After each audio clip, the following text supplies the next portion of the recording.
নদীতে কিন্তু যে গাছ ধরা হয়, বিভিন্ন যুবক যারা তারা কিন্তু বিভিন্ন বড় বড় গাছ ধরে ভেসে আসে, সেই দৃশ্য দেখা যাচ্ছে না। কারণ গাছ ভেসে আসার দৃশ্য দেখা না যাওয়ার কারণ হচ্ছে যে এখন কিন্তু গাছ তেমন আসতেছে না, লার্কি বা কাঠ গাছ যাই বলেন।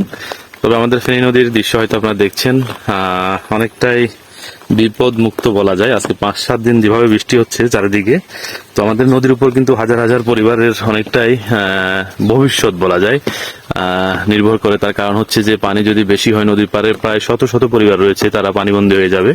তাই পানি অনেকটাই কম, তার কারণ হচ্ছে বৃষ্টি থেমে থেমে হচ্ছে।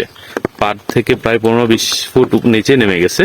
তো পানি বাড়ছে কমছে, বাড়ছে কমছে। আমি আপনাদেরকে আমাদের রামগড় ফেনী নদীর দৃশ্য দেখাচ্ছি। আবারও বলি, ও পাড়টা হচ্ছে ভারতের অংশ, সাবরুম ত্রিপুরা রাজ্যের। আর এদিকে একটি ব্রিজ দেখা যাচ্ছে ভারতের, পাশাপাশি এখানে বিভিন্ন বিএসএফ এর চেকপোস্ট রয়েছে, তার কাটা দেওয়া কিন্তু নদীর পাড়ে। তো ভাবলাম আপনাদেরকে ফেনী নদীর দৃশ্যটা দেখায়। অনেক অনেক এখানে কিন্তু গত 2 দিন আগে আমি যেখানে হাঁটছি এখানে পানি ছিল, আরো উপরে ছিল, তবে অনেকটাই কমে আসছে। সাপটা বাঁচে কিনা কে জানে। বৃষ্টি থামছে না, প্রায় 5-7 দিনে মনে হচ্ছে বৃষ্টি, টানা বৃষ্টি হচ্ছে। এখানে কিন্তু শাক সবজি অনেকে অনেক কিছু লাগিয়েছিলেন নদীর পাড়ে, সব পানিতে ভেসে চলে গেছে। এই হচ্ছে আমাদের ফেনী নদীর দৃশ্য।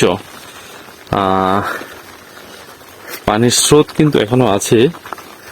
আর পানি যদি আমাদের গত 24-এ কিন্তু এদিকে পুরো বাহারি ঘর সব ডুবে গেছিল। আমরা চাই না সেই মুহূর্ত ফিরে আসুক।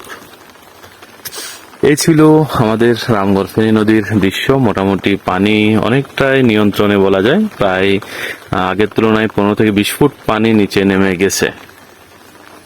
তবু বলা যায় না, যদি বৃষ্টি আরো বেশি হয় তাহলে আবার বাড়ার সংখ্যা আছে। কিন্তু যাই হোক, আপনারা সবাই ভালো থাকবেন, সাবধানে থাকবেন। যেহেতু বৃষ্টি হচ্ছে, চারিদিকে পাহাড় ধস হচ্ছে, অনেক দুর্ঘটনা ঘটছে। সবাই সাবধানে থাকুন।